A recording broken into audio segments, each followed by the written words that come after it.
ARTO सहित RI फंस गए हैं प्राइवेट बाबुओं के चक्कर में। प्रशासन इस समय दिख रहा है निठल्ला।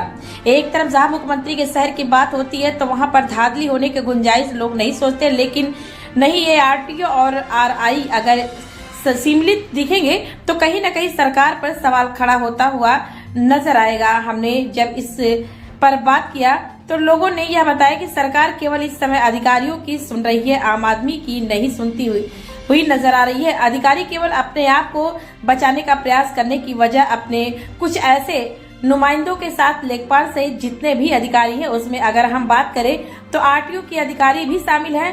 वह लोग प्राइवेट व्यक्ति रखकर डील करते हैं और अपना काम बना लेते हैं। उसमें कहीं न कहीं उनका देने वाला ऊपर का अधिकारी होगा, उसको भी कहीं ना कहीं कुछ लाभ मिलता होगा, इस वजह से उनके साथ रहते हैं। क्या नाम है आपका? रणधीर कुमार सिंह। क्या पद है आपका?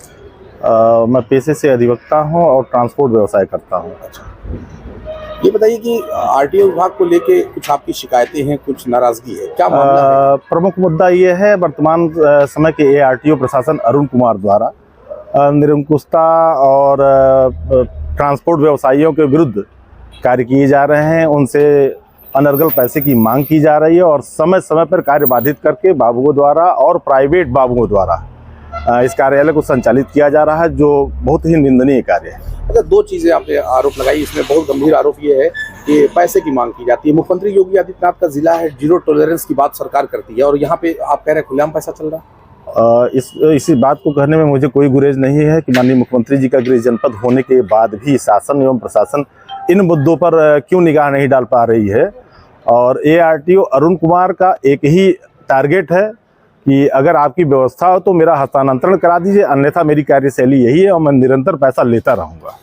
दूसरा जो आरोप आपका था कि प्राइवेट बाबू, एकदम जिला प्रशासन ने सख्ती से मना रखा है कि कोई प्राइवेट आदमी कार्यालय में कोई सरकारी दस्तावेज के काम नहीं करेगा, फिर भी यहाँ पे हो रहा है। वर्तमान समय में गोरखपुर आरटीओ कार्यालय में कम से कम 25 से 30 ऐसे प्राइवेट बाबू काम कर रहे हैं जिनके द्वारा एआरटीओ बाबू और आरआई को अपने मुट्ठी में चंगुल में रखा गया है और उनके निर्णय से ही कार्यालय चलता है और उनके चाहने पर ही फाइलों का निस्तारण होता है। अच्छा, इसकी शिकायत आप लोगों ने कहीं करी है अपने संगठन की तरफ से?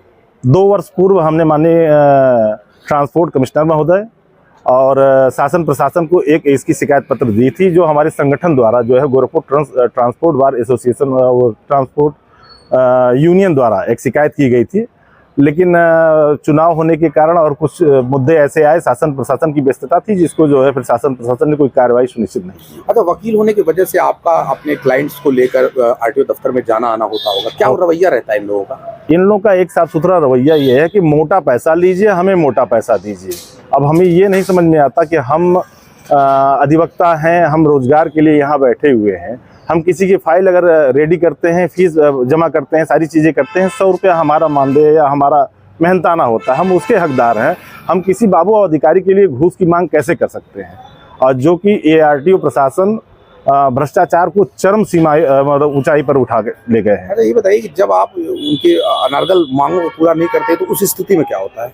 विरोध करते हैं, हमारी फाइलें रोकी जाती हैं, हमारे लोगों की फाइलें रोकी जाती हैं और हम जिसके समर्थन में कार्यालय में जाते हैं या जिनकी फाइलों के लिए हम जाते हैं, उन फाइलों को जो है दरकिनार कर दिया जाता है। वर्तमान समय में इन्हीं के निकटवर्ती बाबुओं द्वारा मृत व्यक्तियों का हस्तांतरण कर दिया गया। 2016 में मृत्यु हुई और 2023 में वाहन हस्तांतरण कर दिया गया।